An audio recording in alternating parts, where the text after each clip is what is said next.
Hello, everyone. Welcome to Sin Mancuso, and this is Notes on the News. I'm Peter Mancuso, and this is the show where I break down the biggest stories in film, media, entertainment, and give you my thoughts. If you're joining us live, super happy to have you. If at any point during the show you have any questions or comments about any of the topics I'm going to be covering, feel free to drop it in the live chat. I'll do my best to kind of keep an eye on things, see if we can kind of get a conversation started here.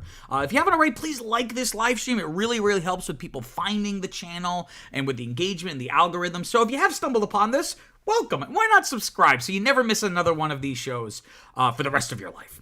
If you're watching this after the fact, by the time you're watching this, there should be some time codes in the description so you can kind of jump around at your leisure. We stream this show every Tuesday at 6 p.m. Eastern Time. And same deal as before, please do not forget to like this live stream and do not forget to subscribe. And you know what? I'm literally going to do it right now because I need every like I can get. I'm going to pull this up on my phone. I usually do this before the show starts, but I was having a conversation before. I'm going to like this live stream. I'm actually going to pull up the live chat here on my phone. So without further ado, why don't we get started? Okay, let's take a look at the box office from this past week. Total domestic box office was just a little under 107 million, which is actually a 7% jump, right? So not a lot, but again, holding. That's been the recurring theme here.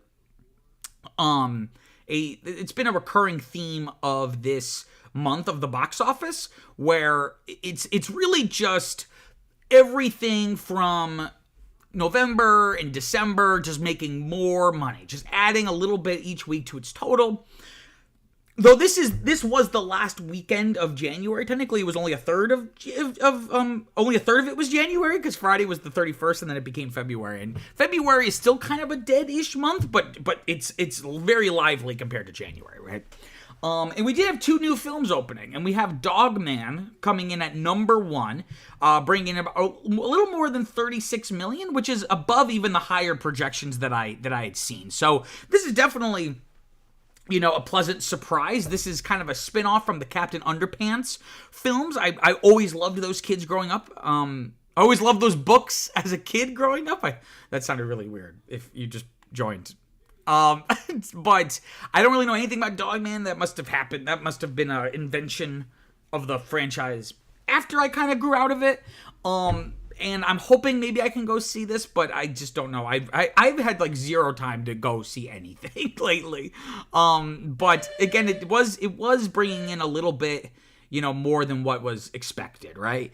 It didn't bring too much more in worldwide, though. Only about 40.5 million off of a $40 million budget. So, certainly not near doubling the budget, which is what you want to do to actually break even, right? Because marketing and advertising isn't part of that 40 million. But we've been seeing a lot of the new movies over the past couple weeks open in the red. So the fact this is at least, over the budget number, even if it's only by a couple $100,000, is at least an encouraging sign. Now, again, the question will be, how well does this hold as we move into February, and, how does it, once the first weekend high wears off, what are we going to see here in terms of it being able to compete with, like, Mufasa and Sonic and Moana? I would imagine that Sonic is probably the film's biggest competitor, just because it's for younger boys, whereas Mufasa kind of feels like it's for everyone, and Moana feels like it's a little more for girls. Not trying to be reductive. I think all these movies are for everybody, but that is what the marketing people who are trying to get this movie out, that's the way that they're thinking about it. Even though, again, it's very reductive and stereotyped. We also have Companion opening at number 2. This is kind of like a horror thriller movie. Brought in a little over 9 million. Brought in a little over 9 million, which was above the lowest projection, right, around 7, but it didn't hit my target. I thought it was going to get to around 11, max 15. So it at least met that lower bound, which is good to see. Brought in a little bit, about 14.5 million worldwide off of a $10 million budget. So kind of same thing as Dogman. It's ideally you would want to see it be in the green that very first weekend, but again, this is a good position to be in. Now, the reviews have been good, but I wonder if the word of mouth will catch on to the point where it's able to propagate and, actually have some staying power in the next couple of weeks. But just looking at the top 10 here, there's not really much that it's competing with, though next week, as we'll see, some new movies coming out are going to be more... horror's the wrong word, but like, maybe, well, I think one of them is a horror, but more kind of off the beaten path, more adult fare. Spoiler alert, but the upcoming movies this weekend are going to be, I think, like a rom-com thriller and then kind of a action thriller. So this kind of maybe inhabits a little bit of that space. So it's anyone's guess where this is going to fall next week. Looking at some stuff that's continuing to its second weekend here. Flight Risk, dropping from 3rd to 4th place in its second week, bringing just a little over 9 million, only a 20% drop. That's actually a really good second week percent drop, right? Now, to be fair, it didn't open very big, so it doesn't have as much to fall, but nevertheless, the numbers don't lie, right? The numbers do, that is a decent hold it has. This brings its domestic total to around a little under 21 million, worldwide a little under 25, off of a $25 million budget. So this is still in the red. It opened in the red, but as you can see, it's almost barely, literally by like tens of thousands of dollars it's off. So, it still has a chance to, try to recoup that budget, but, it depends on how it does internationally, because I see this thing really slowing down domestically, but maybe it'll kind of get more of some traction overseas. Looking here, let's see what else is kind of note. Again, as you can see, so looking in the frames column, we still got a lot of films that have been in the top 10 for more than a month, and some of these even more than 2 months, or almost 2 months. So Mufasa, of course, is still here, finally dropping out of first place. So it dropped from first to 5th place. It did not open in first, if I'm not mistaken, or if it did, it dropped. It fell out of that spot pretty quickly, but then came back and has basically been at the number 1 for like at least 3 or 4 weeks. It brought in just a little under 9 million. It had a 40% drop, but look at the legs, right? So this is a formula calculated by taking the total domestic box office and dividing it by the film's biggest weekend. Whether that, usually it's the first weekend, but if it's something smaller that then goes wide, you would use that weekend, right? 6.24 is astounding, right? So that means that the opening weekend only or the biggest weekend, I should say, only accounted for like a 5th or 6th of the total box office. So what that means is that it's been making a decent amount of money in terms of its total share of box office week after week after week, right? And so this brings its worldwide total to a little more than $650 million off of a $200 million budget. So, not the billion-plus dollar success that the 2019 live-action Lion King movie was, nor is it the percent return that, Disney might expect from its movies. But considering that this film, in conception, seemed kind of lazy, and that the film ended up not getting very good reviews, this is one of the really interesting stories from the past couple months of the box office. Another Disney film also still in the top 10 in its 10th week, dropping from 5th to 7th place, Moana 2. A little under 4 million. Again, this is just, at this point, it's just making every last dollar. It was really neck and neck with Wicked. They kind of would flip back and forth for a while. Unfortunately, as you can see here, Wicked finally dropped out of the top 10. Which is interesting. I would have thought it would have had a little bit more staying power considering the Oscar nominations and things of that nature. But I think it just finally, all the juice had been squeezed out of it, right? But it's had very good legs though, right? But not as good as Mufasa. That's the thing, is that Mufasa has only made like 2/3 of what Moana 2 has made. But it is not as it made more of its money in that big weekend. and is still here and is still making money, but a bigger percentage of that domestic total was front loaded, which again, this is still really good seeing as how long it's been in theaters, but I'm gonna chalk that up to, again, just there's not really a lot of other options that are gonna compete with Moana 2. Because if you were looking the first couple of weeks, the legs weren't very good, and that's because word of mouth got around that it wasn't a very particularly good movie. But the percent return is good, right? So it was actually cheaper than Mufasa, and we're talking like an almost 600% return, which is real. I was gonna say insane, but we see that all the time. But obviously, as you can see here, it's way more. It's a much bigger percent return than anything here in the top 10. Also still here, Sonic 3, right? It's also it opened the same time as Mufasa, dropping from 4th to 6th place, bringing in a little around 4.5 million. Pretty big drop, 50%, but again, it's been here so long. It's just about making as much money as possible.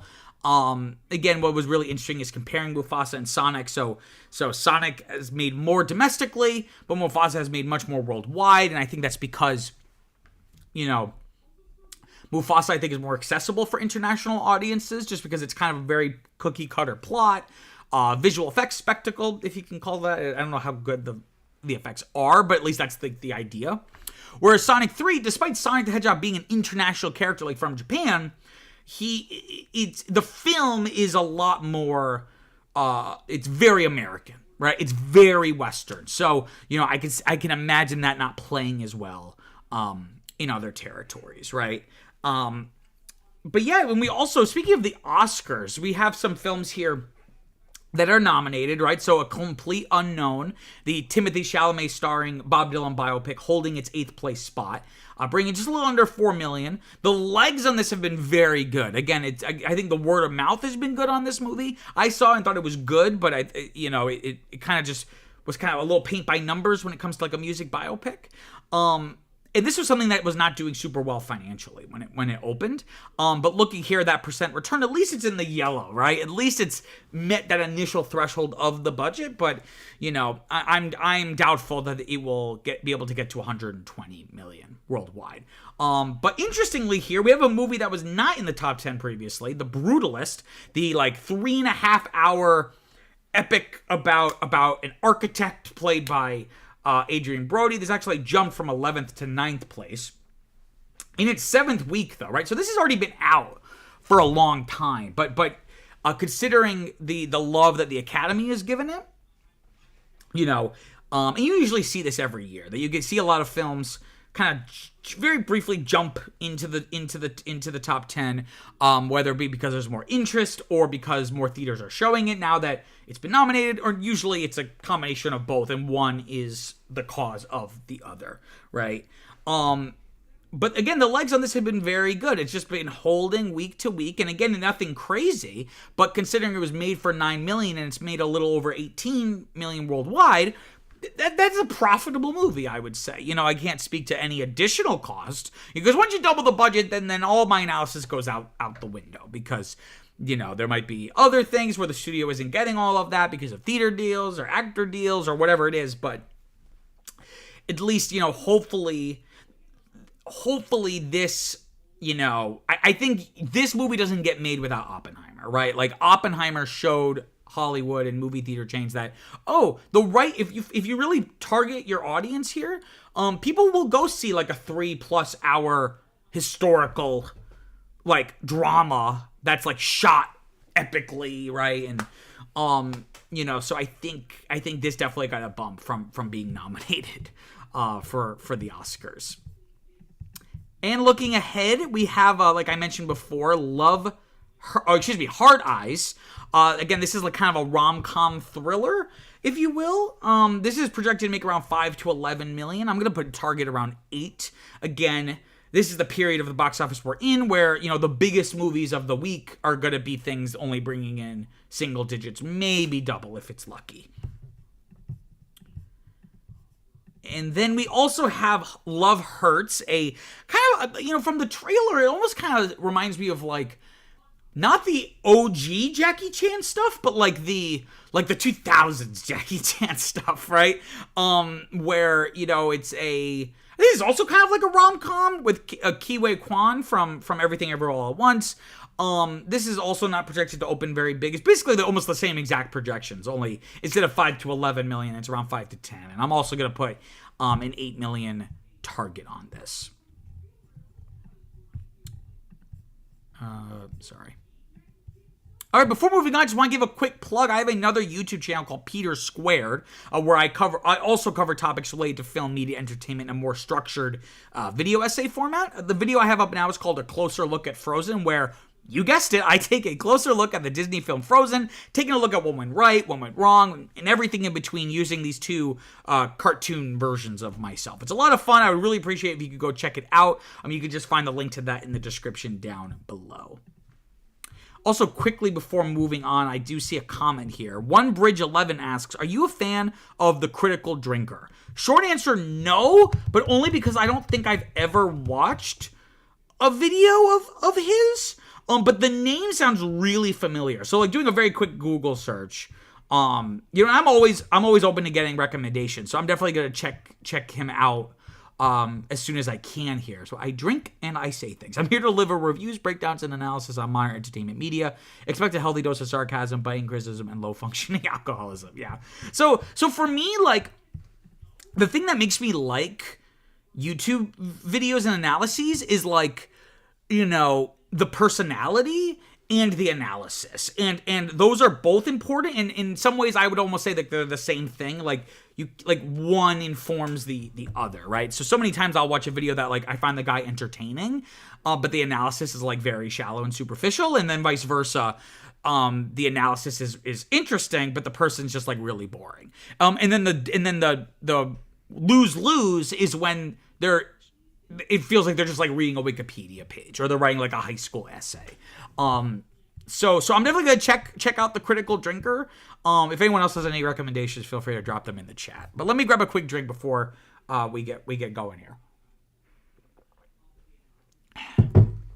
Okay. Let's talk about story number 1. So Carla Sofia Gasson, the actress from Emilia Perez, playing the titular Emilia Perez, has come under fire recently for some offensive tweets that she posted between 2020 and 2021. And the nature of these offensive tweets, they were very racially charged and insensitive. And insensitive, again, is an understatement. Like, they're very racially charged. And these are kind of abhorrent, but I'm going to read them just so you can get a sense. And these aren't even all of them, but I'm going to read these to kind of give you a sense of why this is kind of a big deal. So she's talked about many different topics, controversial topics. She has been very vocal about Muslims and Islam in general, once saying, quote, "I'm sorry, is it just my impression, or is there more Muslims in Spain? Every time I go to pick up my daughter from school, there are more women with their hair covered and their skirts down to their heels. Next year, instead of English, we'll have to teach Arabic," end quote.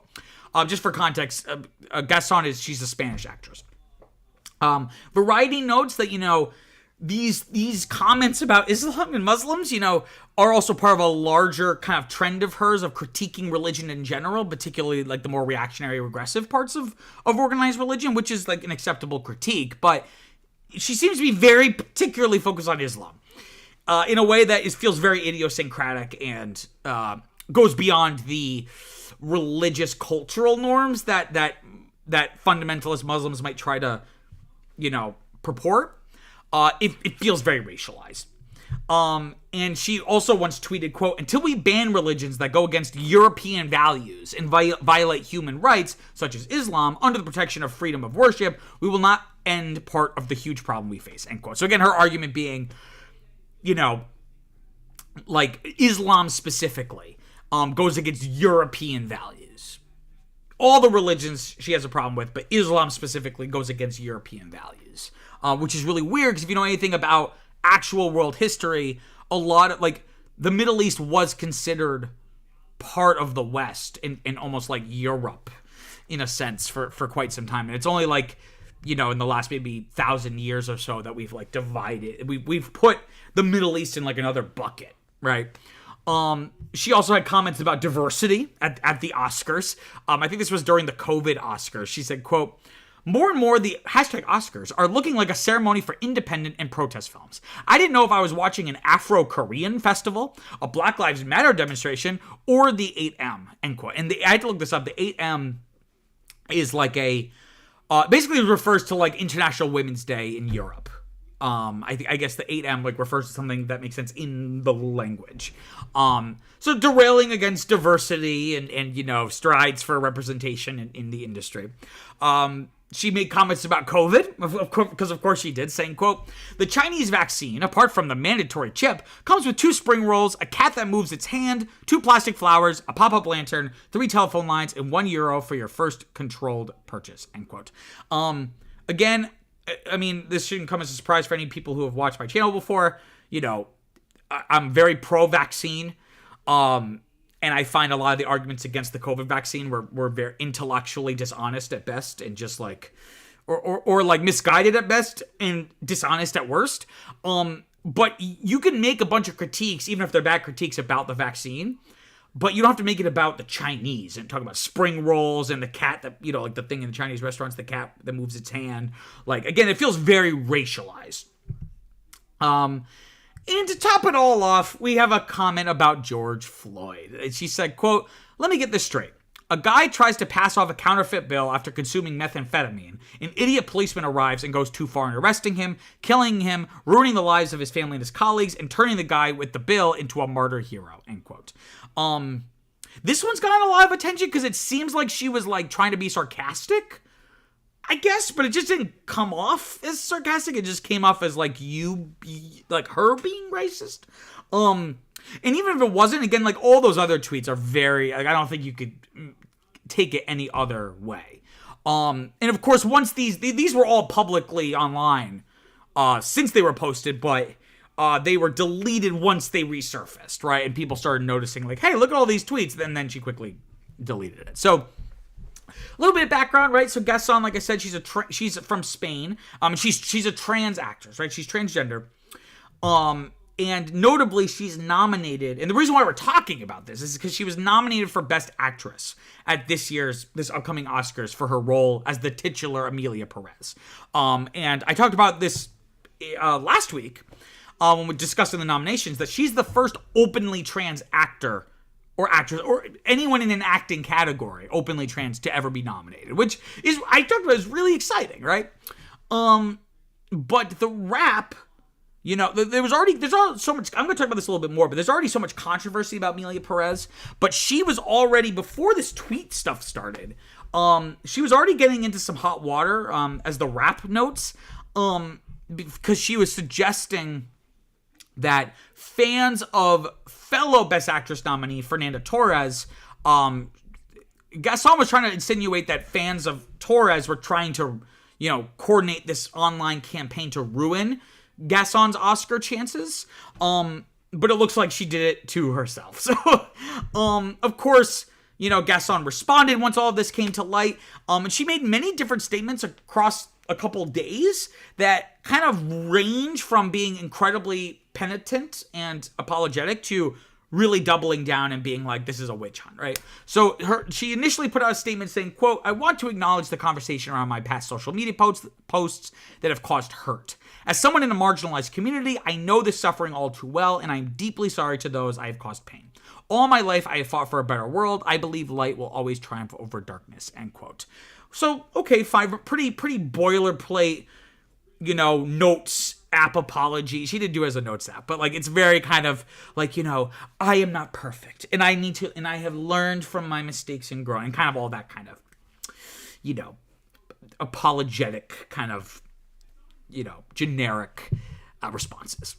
I believe it was the next day, she put out another statement, which was a little more defensive, saying, quote, I'm sorry, but I can no longer allow this campaign of hate and misinformation to affect me and my family. So at their request, I'm closing my account on X, formerly known as Twitter. I have been threatened with death, insulted, abused, and harassed to the point of exhaustion. I have a wonderful daughter to protect whom I love madly and who supports me in everything, end quote. So, again, not necessarily saying what I said was good or that, it's not real, but, basically making herself the victim. And of course, full stop, I want to make it very clear so no one's confused. I, denounce anyone threatening her with death or other abuse or harassment, right? But it feels like, maybe you should have just quietly deleted your account. Like, you don't need to put out a statement. I think it was like on Instagram. Like, you don't need to do this if for no other reason, because like it seems like you're trying to make yourself the victim here. And then, of course, a third statement followed, saying, quote, she says, quote, "They have already won." Also, who's they? "They have already won. They have achieved their objectives, to stain my existence with lies or things taken out of context. Everyone who knows me knows I'm not racist. It'll surprise you when you describe that the most important person in my life and whom I love the most is Muslim. Nor none of the things that you are judging me and condemning me without trial and without the opportunity to explain my true intentions," end quote. So, like, I understand what she's trying to say here, but this feels like the classic line of, like, someone being like, "Oh, I can't be racist. My best friend is black." Like it doesn't really matter if the person you love the most in your life is Muslim. You're saying awful things. Because in your mind, the way you're rationalizing it is like, oh, well, like, I'm not talking about them because they're like a good Muslim, right? Like it's a really faulty argument. And again, she seems to imply that this was like a targeted effort. They have already won. They have achieved. Who's they? Who is they? Is she still on this idea that it's, fans coordinating some kind of smear campaign against her, fans of, the other nominees? Like, that just, again, the people who are talking about it are the people who care. Like, they would care anyway. Like I don't understand. Like, I think she's also trying to insinuate it's, like, because she's trans. Which, again, the people who care, like the people who would want to discredit you because you're trans would not care about your racist comments, is my point. So you would think, okay, maybe that's the end of it. No, she then conducted an interview. I should say she conducted, she's not the interviewer, but she did an interview with CNN en Español, which I guess is like the Spanish language offshoot of CNN. The THR notes, the Hollywood Reporter notes, that this interview was set up by Gasson without consulting Netflix, right? So, importantly, right, so Emilia Perez is a Netflix film. Awards campaigns are an important business, right, for a film company. He's awful. Harvey Weinstein kind of created this idea that, you campaign to get these awards because that then translates to money in terms of more people going to see the movie if it's still in theaters, or buying like the DVDs, because you could put the big, especially back in the late 90s, you could put the sticker on the DVD, like best picture winner or best actress winner, right? So these are always very coordinated press campaigns. So the fact that she did this without talking to Netflix first probably ruffled a lot of feathers. And in the interview, she talked about a lot. It seemed, I didn't watch the full thing, but she's kind of, from the accounts of it, she's kind of rambling. She's kind of like going all over the place. The interviewer can like barely get in a word edgewise.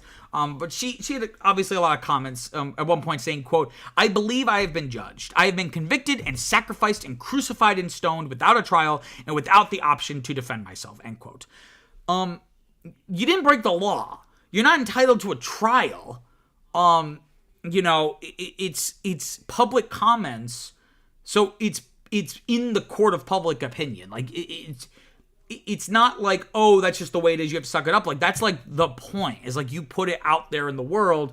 People, as much as you have the right to say this stuff, people have the right to decide how they feel about you based off of what you say, right? During the interview, she was asked if she would renounce her nomination. And of course she says no. She says, quote, "I cannot renounce a nomination because what I have done is a job and what is being valued is my acting work. And I cannot renounce a nomination either because I have not committed any crime nor have I harmed anyone. I am not a racist, nor am I anything that all these people have taken upon themselves to try to make others believe that I am," end quote. Well, if it walks like a duck and quacks like a duck, it's a duck. Like, you could say I'm not racist. Like, okay, you're not racist, but you said these really awful racist things. again, she tried to argue some of these tweets were like ironic or sarcastic or like in the voice of someone else who is racist to kind of like mock what they would say. But again, there wasn't really clear context of that. So I feel like that's a rationalization after the fact to try to save face. And of course, the reactions have been very negative to all of this, notably from her co-star from Emilia Perez, Zoe Saldana, a Jackson Heights native, which is cool. Saying, quote, "I'm still processing everything that has transpired in the last couple of days, and I'm sad. It makes me really sad because I don't support it, and I don't have any tolerance for any negative rhetoric towards people of any group. And it just saddens me. It saddens me that we are having to face this setback right now," end quote. And those are the public comments. I believe her to be telling the truth. But it also, the setbacks is like now to the film, right? Like the whole film is might get dragged down by this, right? For a film that was already embroiled in controversy, right? So, I still have yet to see it. I'm gonna see it in like the next probably week or two, I think. From my understanding, it's pretty mediocre, if not just bad. So it's already ruffled a lot of feathers in that it got a record number of nominations. If you don't know what it's about, Zoe Saldana plays a lawyer who's helping a drug cartel kingpin fulfill their lifelong dream of transitioning, and that's played by Gasson. It takes place in Mexico, or it's Mexican, it's influenced by, right?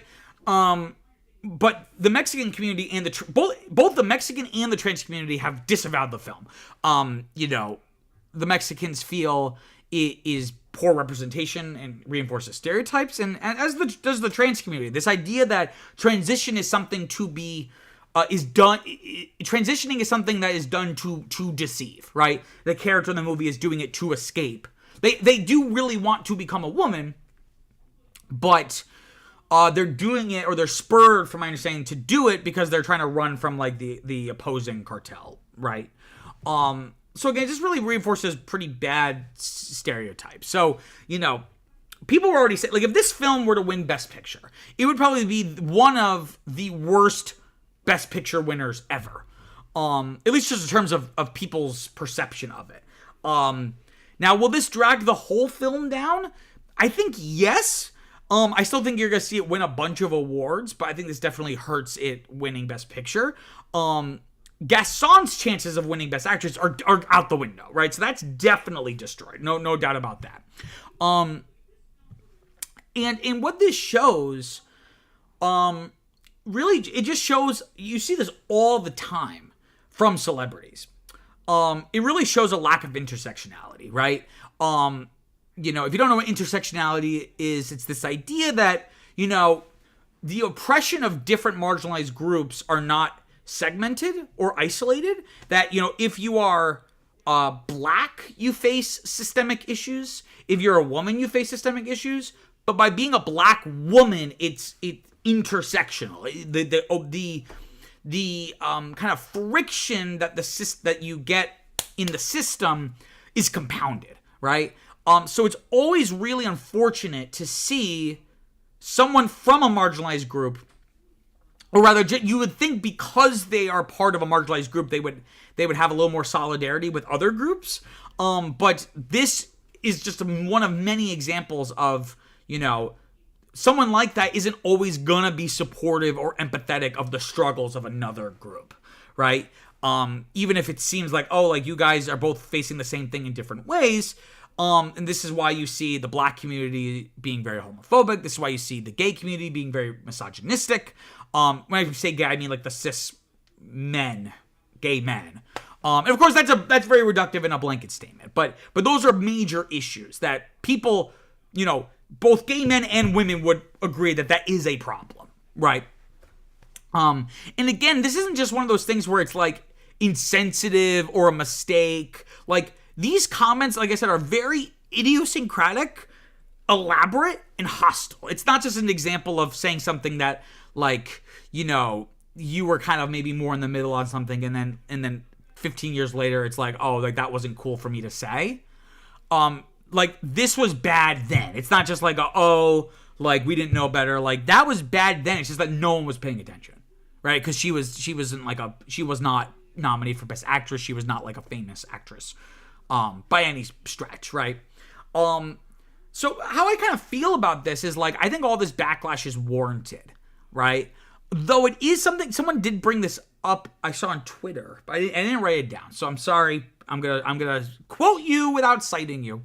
But, and this doesn't necessarily negate the backlash that she's receiving here, but it does make you wonder, why isn't the same scrutiny applied to other nominees, right? So like famously Roman Polanski, who at this point in the early 2000s was already embroiled in his, rape scandals and lawsuits.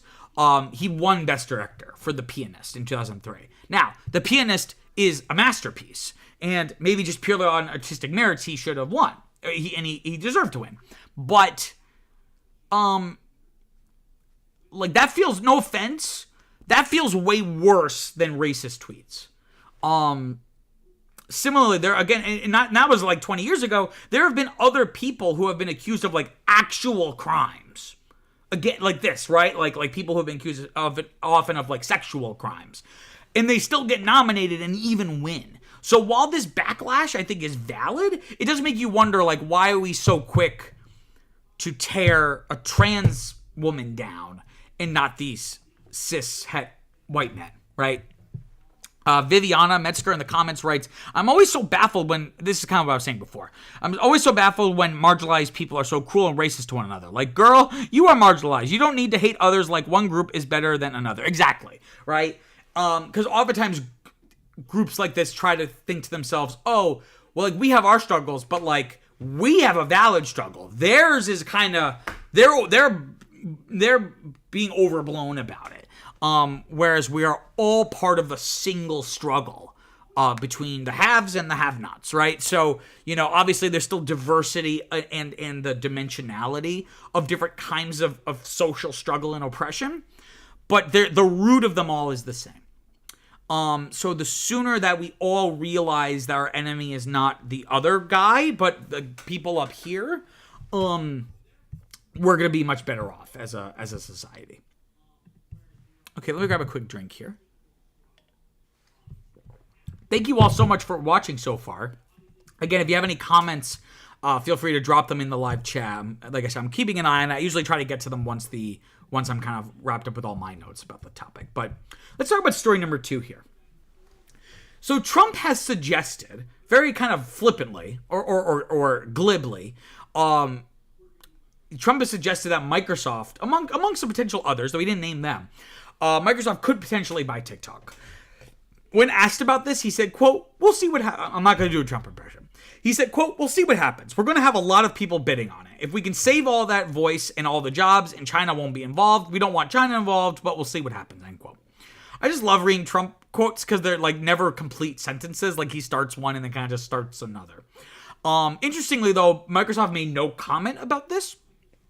So another Trump just kind of doing whatever the hell he wants, so this was either a secret or he just made it up, like just to maybe pressure Microsoft into maybe doing it, right? So I picked this story because it was kind of a slow news week. So, that's basically the beginning and end of the story, but I guess what I wanted to talk about is kind of do some kind of thought experiments of like, okay, who could buy this? I've talked about this on the channel before, but who could potentially be buyers for TikTok? If that were even possible, if ByteDance would even agree to such a sale, who could possibly be lined up to facilitate that? So again, Microsoft is the one that Trump has name dropped here. And Microsoft seems to be actually a very likely is the wrong word, but like within this context of potential buyers, it has a very strong position or claim to the opportunity, right?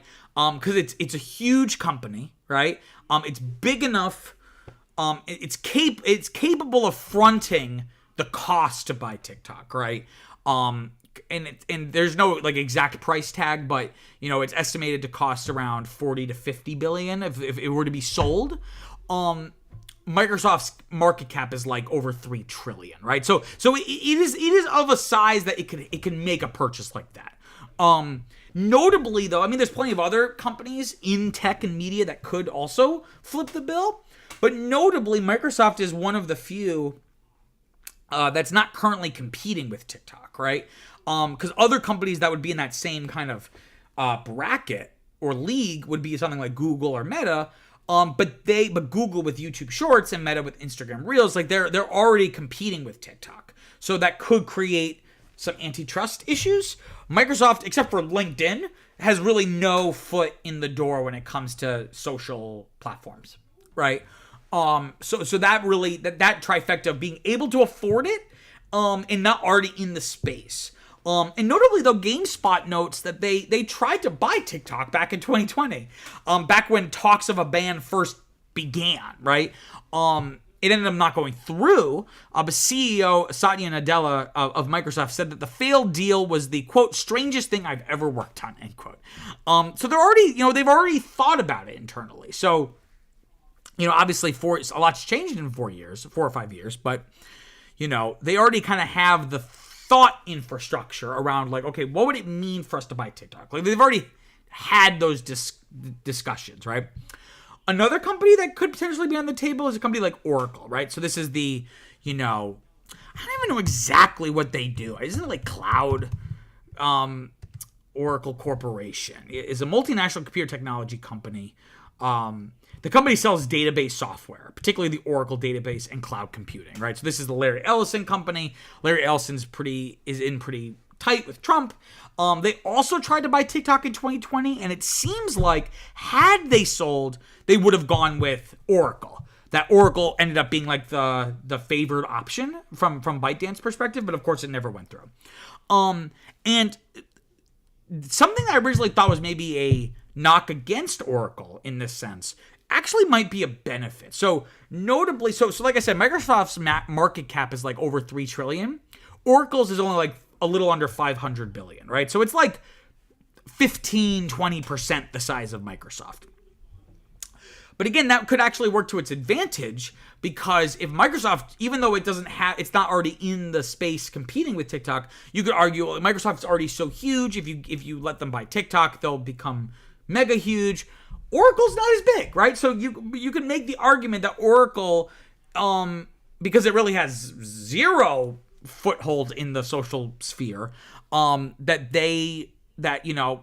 wouldn't necessarily violate antitrust, right? Or make the company so big as to potentially create antitrust problems down the road. Another potential buyer, similar, also someone kind of in with Trump, would be Elon Musk, right? He's the wealthiest person in the world with a personal net worth of over $400 billion, right? Of course, he already owns Twitter, X, formerly known as Twitter. So you might be going, oh, would that be a monopoly? Feel free to correct me if you know this, because I actually would be really interested. I don't know if there's any rule that would block a single, like an individual having a monopoly, right? Like if there was some kind of holding company that owned Twitter and TikTok, that might make issues. But like, what if it's just a guy, right? Like, are there monopoly rules about that? I don't think so, right? But nevertheless, it would be a major conflict of interest, right? The New York Times notes this, but they are not the first to say this or point this out. The Chinese may be more willing, and ByteDance would be more willing to sell to Elon Musk, since the Chinese have leverage over Musk, right? Tesla's huge in China, or at least the factories. He has a really big presence in China, and a really big stake, right? So, I heard someone comment, people always say, oh, Elon Musk, his genius is that he'll say whatever he's thinking. He never holds back. Notably, though, he's never really said anything about China. And that's because because the government controls the business landscape. On a whim, they can basically shut him down, and that would severely hurt his bottom line. So, China may be the Chinese, which, if you believe the American government, the Chinese who is directing ByteDance in operating TikTok, they might approve of selling it to Elon Musk, because in their minds it's like, well, we still have a control over TikTok in a way. Now, again, whether he would want to do that is anyone's guess. And again, it might end up being individuals, but more than one, right? It might end up being like a private equity consortium, like a handful of American investors. Or maybe it'll end up being a random company, right? That's unrelated to media and tech. So as I mentioned before, back in 2020, companies like Microsoft considered buying it, as well as Oracle. But also, I did not know this, also Walmart considered purchasing it back in 2020. So, you could see, again, these companies with deep pockets that you wouldn't necessarily expect, because they might be the only ones who can afford it, might step up to the plate. But then the most interesting potential buyer would be the U.S. government, right? And not literally the government. But Trump yesterday, on Monday, signed an executive order that ordered the Treasury and Commerce departments to create a sovereign wealth fund. This would be a state-owned investment fund that could buy TikTok. Of course, this would require congressional approval for both officially creating it, as well as figure out where the source of revenue is. But this would align with Trump's idea of I think he said when he was on Inauguration Day, when he was signing all these executive orders and delayed the ban on TikTok, he said something like, in a perfect world, America, the U.S. government would have a 50% stake in the company or something crazy, right? So this is maybe his way to do that with this sovereign wealth fund. He even said, quote, we have tremendous potential. I'm not going to do a Trump impression. I'm sorry. We have tremendous potential. I think in a short period of time, we'd have one of the biggest funds, end quote.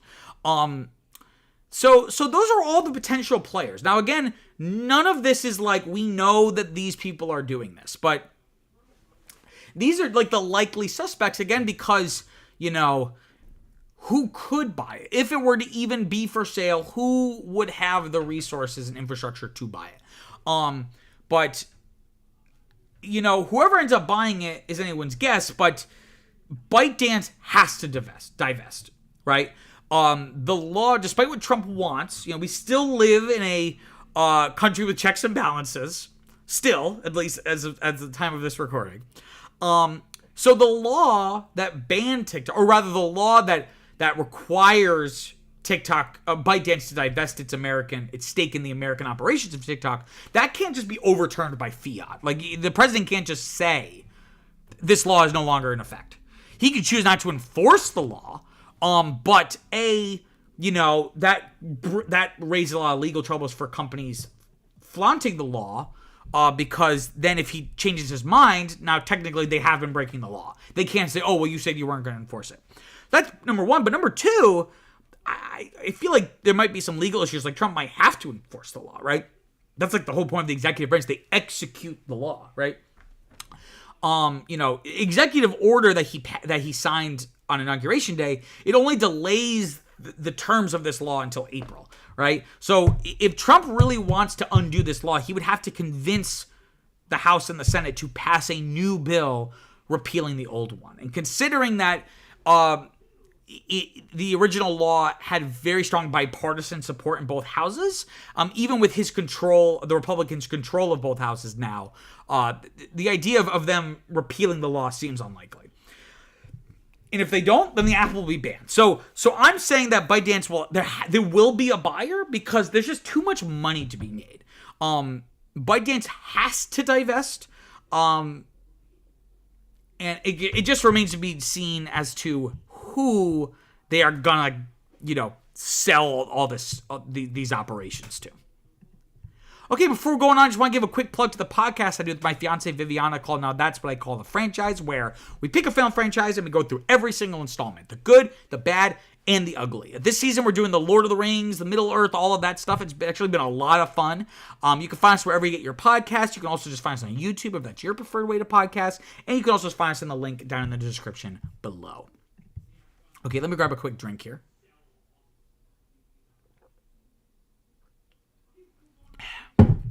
Okay. Let's talk about story number 3. So CBS is planning, and at the time of this recording, I think they've actually already done it, to turn over the transcript of their interview with Kamala Harris. This was requested by Trump's FCC, which is now being led by his appointee, Brendan Carr. They also, as part of this, asked for not only the transcript of the interview, but also all the footage of the camera feeds. CBS put out a statement saying, quote, "We are working to comply with that inquiry as we are legally compelled to do," end quote. Though if you were hoping that CBS would, quote unquote, apologize, for what they quote-unquote did, you're going to be disappointed. So Bill Owens, who's the executive producer of 60 Minutes, said, quote, "There have been reports in the media about a settlement and or apology. The company knows I will not apologize for anything we have done," end quote. So again, if you don't know about this, so the background here is back in the fall. I think it was on October 7th of all days. That's really, like, why do it on October 7th? But CBS interviewed Kamala Harris leading up to the 2024 presidential election. They interviewed her for 60 Minutes. Of course, the highly acclaimed and program of repute, right? Notably, Trump declined doing a similar interview because he didn't want to be fact checked. He wanted to, be able to free reign to say whatever he wanted, and he didn't like that they were basically saying, like, no, if you do an interview with us, like, we'll call you out if you're lying, right? Though this all became a scandal, if you can call it that, because they did a promo for the interview. But what they did was they used a different part of one of her answers than actually showed up in the actual interview. So of course, once this kind of was noticed, Trump accused CBS of manipulating her answers using editing, to make her seem more competent. And he even called, again, this is all before the election, he even called for CBS to lose their broadcast license, right? Like pretty severe accusations and potential consequences, right? Of course, CBS defended their actions. They noted that interviews are always edited for clarity, and the interview, something might work better for a promo than for the actual interview itself, because the interview can only be so long for broadcast television, right? And also they didn't necessarily say, I think they did actually say this in so many words, but this was my thought always was, if this was a concerted effort to hide Kamala's incompetence, then why show their hand at all by using the other footage for a promo? Like, if the whole idea is that they're trying to hide certain parts of the interview, why would they then use that for a promo? Like, it really doesn't make sense. But the point is that it's not supposed to make sense. It's about the political axe to grind. And Trump even ended up suing CBS for $10 billion, billion with a B, citing election interference and deceptive advertising. And it kind of seemed up in the air, and then of course Trump won the election, and now he's back in office. So Brendan Carr, like I said, the guy Trump has appointed to lead the FCC, signaled, and I did a story about this a couple of weeks ago. He has signaled that they may retaliate against CBS by thwarting the parent company of CBS, Paramount Global, thwarting their proposed merger with Skydance Media, right? Kind of using that as the buttons to push. And Paramount's owner, Sherry Redstone, is in favor of settling just to get this deal through, right? So the fact that CBS is acquiescing and providing transcripts, and it's one of the biggest nothing burgers in recent memory. This idea that CBS is doing this coordinated attempt to improve the image of Kamala Harris, it just doesn't really make a lot of sense, especially when you just look at the facts. And so really the whole point of this, like I said, is not to prevent election interference or deceptive advertising or giving Americans the truth. That's not what it's about at all. This is just another piece of this larger effort that I've been talking about this channel now for the past couple of weeks. This larger effort by Trump, this assault on the media, right? This assault on the free press that is continuing from his first administration, right? So what he's doing here, he wants to make CBS an example, right? He wants all the other companies in this space to look at CBS and go, we don't want to be that, right? Notably, recently, ABC and Disney settled with a Trump lawsuit over, libel or slander, I guess. I don't know, for defamation. George Stephanopoulos calling Trump a rapist, even though technically under the law, a sexual offender. I forget what the terming was, but basically it could have very easily been argued in court, but ABC and Disney just decided they didn't want the fight, so they just settled with the Trump team. I got a quote here from Anna Gomez, who's a Democratic commissioner at the FCC, saying, quote, "Let's be clear. This is a retaliatory move by the government against broadcasters whose content or coverage is perceived to be unfavorable. It is designed to instill fear in broadcast stations and influence a network's editorial decision." End quote. So again, it's all about putting a pressure campaign. And ultimately what Trump wants is, because as much as he, ignores law and norms and what a president is supposed to do and not do, in a perfect world, he doesn't want to have to, do anything that violates anyone's First Amendment rights. Not because he cares about the First Amendment, but just because that's a legal headache that he doesn't want to have to deal with. So he's hoping, and so far it's working. He's hoping that they won't have to violate the First Amendment if these companies just censor themselves, right? Because they decide they don't want the battle. And so, like I said, so far it's been effective for him. And again, CBS acquiescing, even though Bill Owens is pretty reticent about it, but it'll still remain to be seen what shocking revelations will be unearthed from this transcript revelations. Okay, let me grab a quick drink here. Okay. Let's talk about story number 4. So the estate of Superman co-creator Joseph Shuster is suing Warner Brothers Discovery. How rude. Well, why are they doing this? So the executor of the estate, Mark Warren Perry, claims that Warner Brothers lacks the rights to release the upcoming Superman film from James Gunn. Warner Brothers lacks the rights to release that film in certain territories, specifically Canada, the United Kingdom, Ireland, and Australia. All the countries kind of part of that British tradition. And of course, this throws a major wrench in Warner Brothers release plans. And the lawsuit even says, quote, "Defendants are actively planning a major new Superman motion picture and other derivative works for an imminent worldwide release." And of course, Warner Brothers, end quote. And then Warner Brothers, of course, refutes these claims, saying, quote, "We fundamentally disagree with the merits of the lawsuit and will vigorously defend our rights," end quote. So what are the details of this lawsuit? So this can get a little complicated. I think I'm going to try to make this as simple as I can.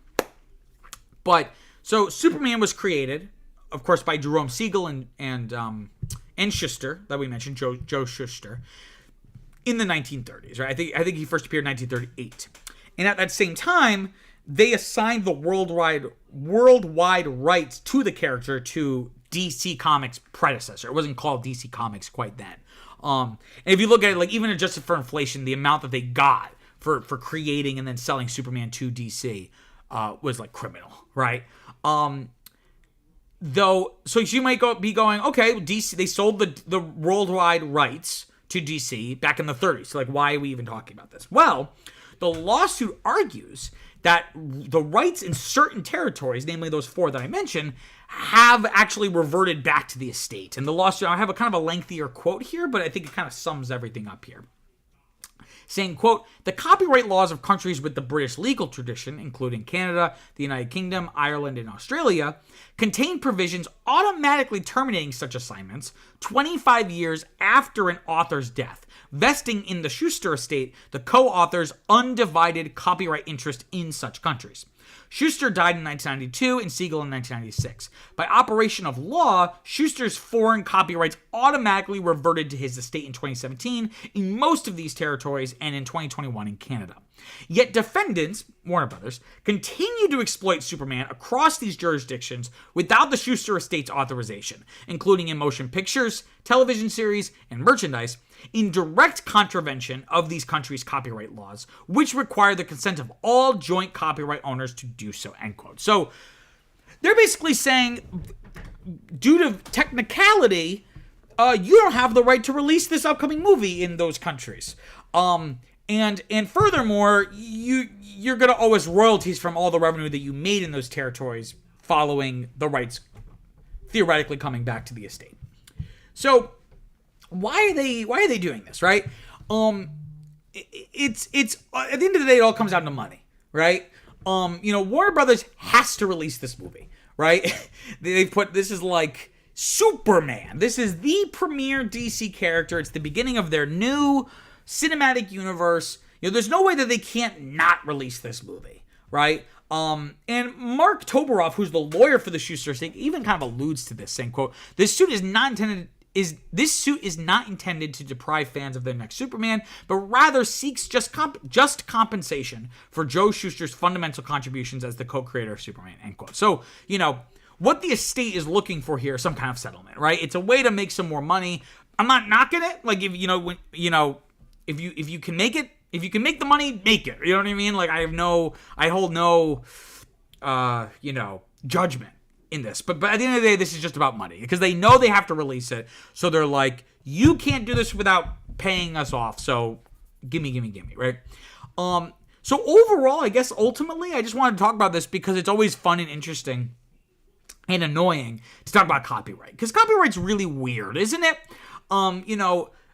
Me and my fiance Viviana were actually talking about this the other day when it came to Lord of the Rings for our podcast, about one of the animated TV specials in like the 80s, and there was like a rights dispute. And it's weird because different parties can hold different rights for different regions at different times, right? This person might have the film rights in Canada for 10 years, and then this other party has the television rights in Australia for 5 years. Like, basically, you could kind of just, if you're the rights holder, you could kind of sell off the rights however you want. It's made intentionally complicated and confusing, and sometimes it even creates a major issue, right? Like with this, like, trying to figure out, like, who does own the rights, the rights to Superman in those 4 countries, right? And this creates an issue when, especially re-releasing older content, right? Like this is a big issue in video games where sometimes they won't re-release a game because they might include some music or certain elements or something that they had to license at the time. So it becomes a question of like, who owns, like none of the parties know who has the rights.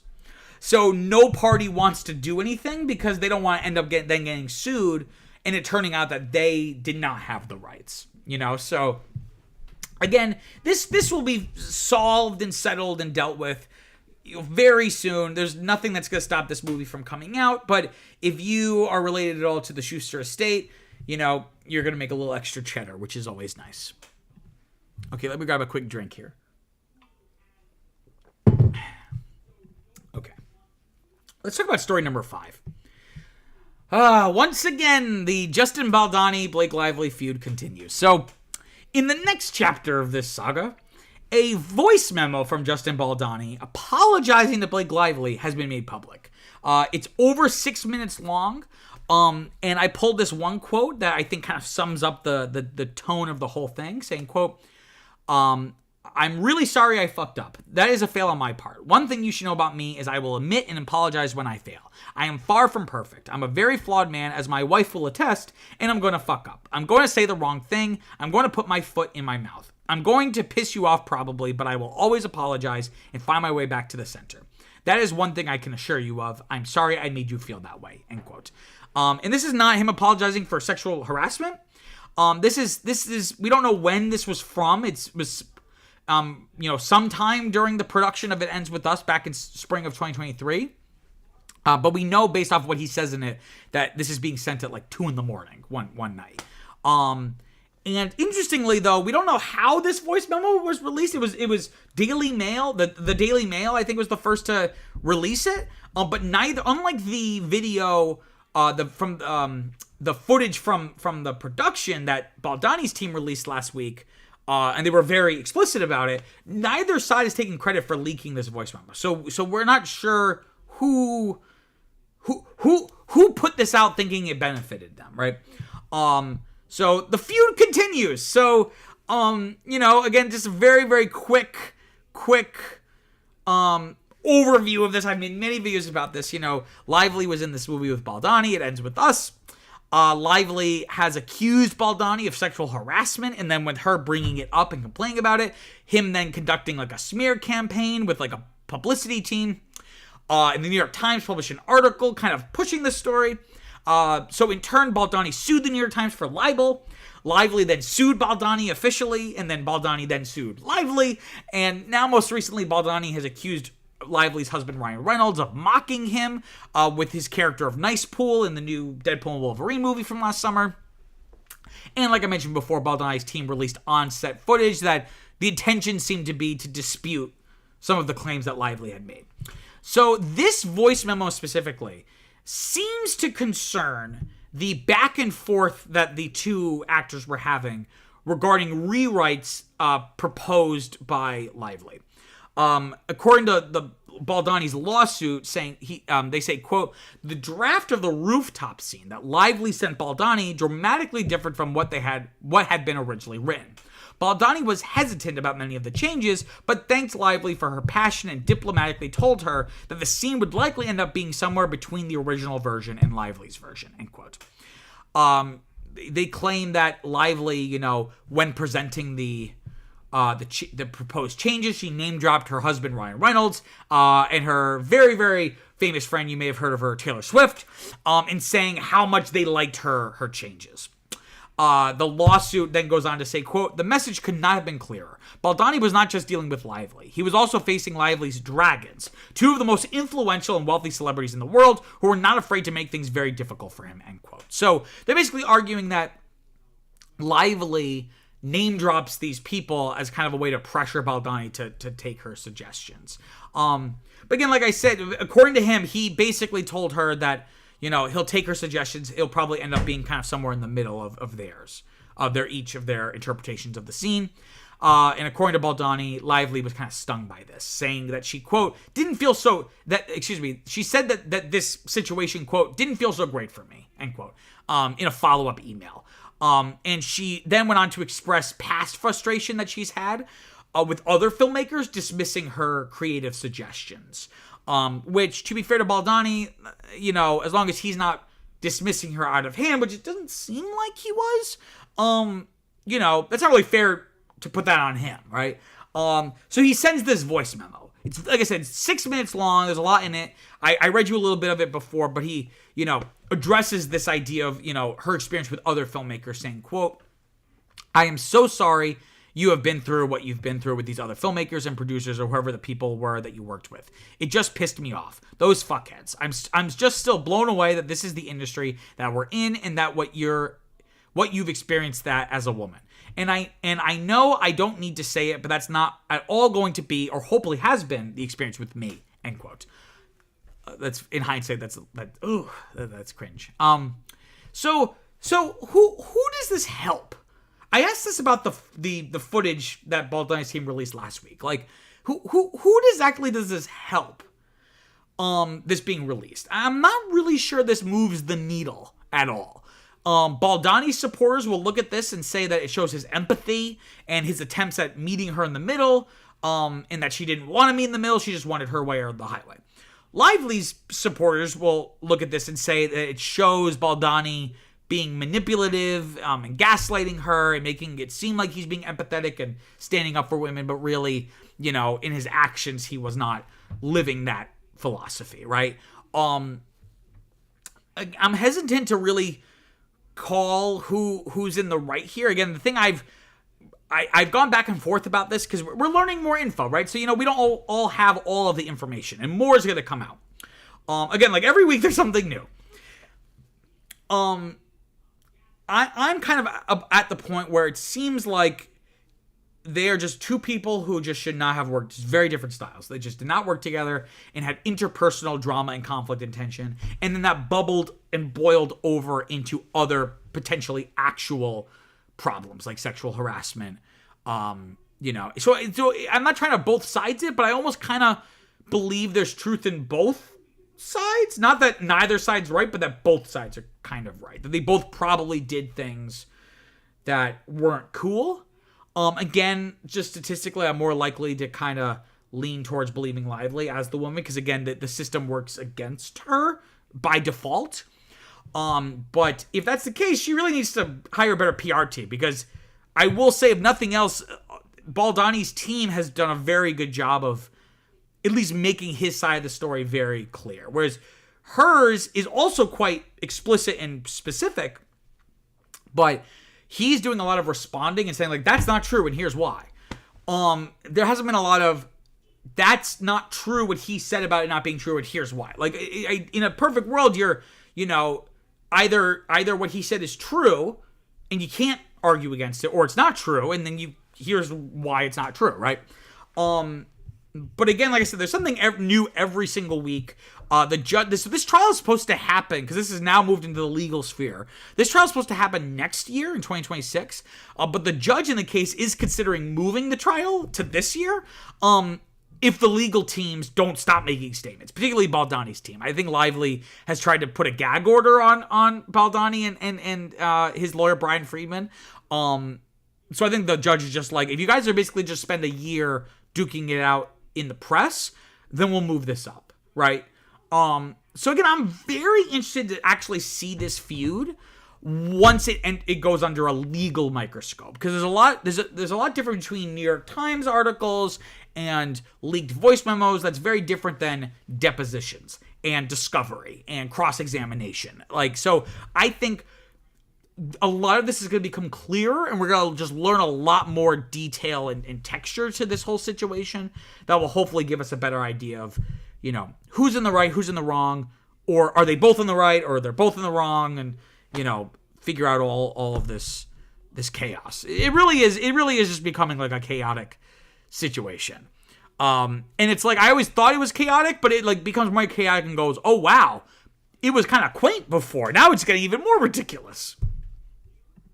Okay, so that wraps up the show. Thank you all so much for watching. Just want to give one quick last plug. Cinema and Q, so it's not just a YouTube channel. It started as and still is a Substack newsletter where I write written reviews for new movies coming out. I've been doing it for, about 3 years now. I have like over 100 reviews. We have a lot of exciting stuff planned for 2025, so it would really mean the world to me if you go check that out. You can find the link in the description down below. You can also just go to your browser, type in cinemaandqso.substack.com.